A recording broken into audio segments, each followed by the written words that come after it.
Elections are supposed to be about ideas, aren't they? Oh, yes, sure, the candidate's important, how they look on a poster or a TV ad, how they deliver on the stump, how they kiss babies. Do they still kiss babies?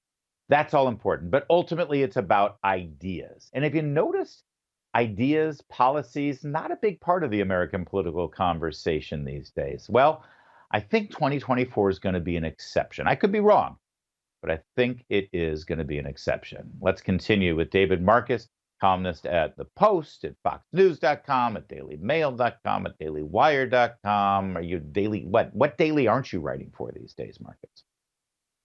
I mean, that they should give me a call. The Daily Dave. All right. I feel like we're at a crossroads here just in terms of so many cultural issues between the transgender activism, what you're seeing with Bud Light and the LA Dodgers, what you're seeing in our classrooms, the women in sports and that aspect of it. But then also just larger issues that we're seeing.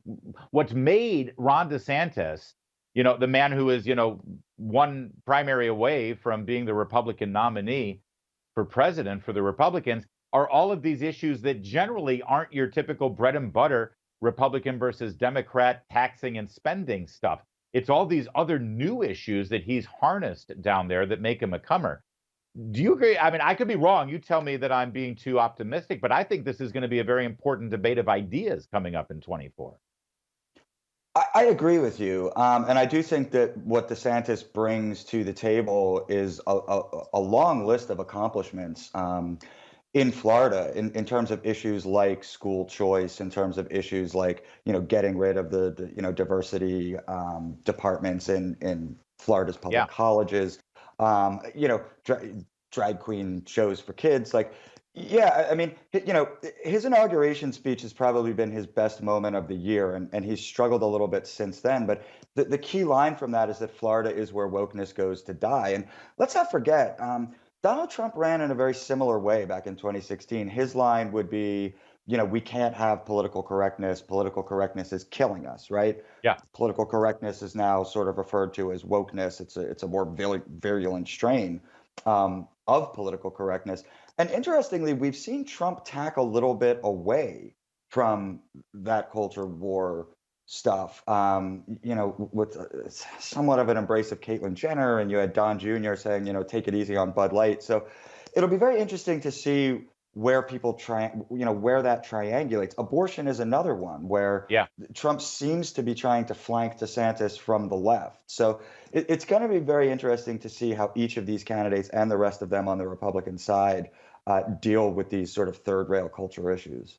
Although, and again, I think this is where creative minds actually are employed and actually can make a significant difference in this election. Let me give Donald Trump some credit. He gave an exclusive interview this week to John Solomon at Just the News. And on abortion, he said, one of the biggest problems we have in this country, whether you have Roe v. Wade or not, is that we're not encouraging adoption enough. And if I'm president, I'm going to create a new program that incentivizes adoption, so that it's more normalized, it's easier, it's more regular, and this is a very real option and choice that families can make. That could be a game changer. And again, it's an important idea that could win an election. Yeah, I mean, look, this is a debate as old as the pro-life movement, right? I mean, there are definitely those in the pro-life movement who say the ultimate goal has to be the abortion is just not available, illegal, and not something that anyone would ever even dream of doing, right? There's also an element within the pro-life movement who says don't let the perfect be the enemy of the good, right? Can we find compromise on a limit of weeks or on sort of like other aspects of this that will result in fewer abortions without just making it illegal across the board? That clearly seems to be where Trump sees the most promise. But you'll have candidates like Pence who are going to be more traditional pro-lifers on this issue who say, no, we need to nationally ban abortion. So, Yeah. It's an old fight, but yeah, it's definitely going to be in the forefront. Another dominant issue right now, I think, is the concern over the politicization of our federal government. Specifically, listen, Americans really do feel, if you look at the recent polls this week that we talked about on the show earlier on Monday, that they believe that the FBI has been weaponized. They believe that the FBI isn't really investigating Hunter Biden. They agree that Russian collusion was a hoax under Trump. What's the best way? I mean, obviously, Trump can play the victim in all of this and say, look what they did to me. What about the other Republican candidates? How can they use that issue, which I think is a winning one, without actually, in the long run, actually helping their opponent, Donald Trump? You know what I mean? It seems like Yeah. that issue is made to order for Trump. What do the other guys do with it? I think what the other guys do is they put their fire on the Democrats. I mean, I don't know if you had a chance to watch some of the hearings with the FBI whistleblowers, but it was absolutely shameless. Yeah. The Democrats just had no curiosity about what these men were saying, and just impugned them as sort of liars and grifters, even though the hearing was literally just a few days after the Durham report dropped that clearly stated that there was bias in the FBI, even though we've Yep. seen that in the IG report, even though we've seen that in the Mueller report. And so I think Democrats' feet need to be held to the fires. I mean, at one point, one of the witnesses was asked to defend a tweet that was not even his account. It just Right. had the same name. I mean, these are Soviet tactics. And so I think that's where you'll see the other candidates focus their fire on this issue. Yeah. It's also an interesting potential. I can see it coming up on the debate stage right now, where Donald Trump can rightly say, I mean, he was wrong. The whole nation was wrong. And by the way, let's not forget, the voters, they tried to upend and reverse the will of the American people. We voted for this guy to be president. He won the election, and they still tried to undermine him and his presidency with all of these lies. So that's a huge issue, and Trump is perfect to be able to say, let me in there and I'll take a blowtorch to it. Could it be a lane for DeSantis, maybe, or another Republican to say, listen, Mr. Trump, with all due respect, you don't like Christopher Wray? You appointed Christopher Wray. You don't like what Bill Barr did? You appointed Bill Barr. You had the chance. You were there, and a lot of this was your own doing. Or is that a dangerous route to take? Look, it's a dangerous route. It is a dangerous route to take, but I mean, at some point, you got to take a route, right? And I'm not sure that, I'm not sure that any of them are without danger. This is the needle that every candidate, other than Asa Hutchinson, maybe, is going to have to thread, and it's not an easy one, right? Because they're all on the record having supported Trump in 2020. They're all on the record having said that Trump was a very good president. Yeah. Um, the analogy that I've been using is a biblical analogy. Not that I'm nuts about comparing Donald Trump to Moses, but it's like Moses or Donald Trump kind of got the Republican Party out of what they see as like the slavery of the establishment and Paul Ryan and Pharaoh, right?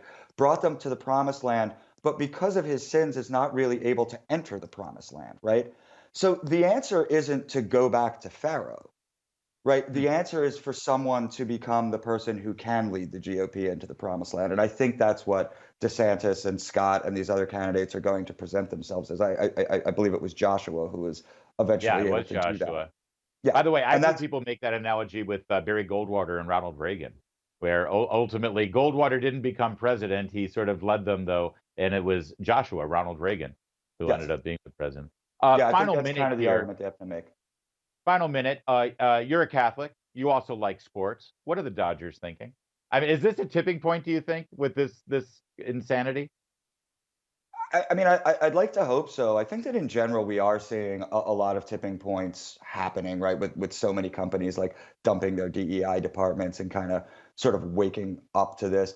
I don't know what they could be thinking. I mean, I know that Los Angeles is a bubble, um, but the fact that you have drag queens who are appearing as nuns and just like doing things that they're so clearly like meant to offend Catholics. Yeah, Why the Dodgers would want to be a part of that, and quite frankly, like what it has to do with gay people and lesbians, I, I I don't get it. Like I don't yeah. understand why this is like why not like a nice gay family of five or something like Well, why is this the the the image? the fact that the Catholic bishop in Los Angeles, when they disinvited this group, the Sisters of Perpetual Indulgence, when they disinvited them the first time, the bishop said, "Great, I hope everybody enjoys the games." They weren't calling for an end to Pride Night. They weren't calling for doing away with the rainbow logo. It was just this objectively offensive group, and and the Dodgers doubled down. All right, David Marcus, we'll leave it there. We'll have plenty of conversations in the future. More to come on O'Connor Tonight.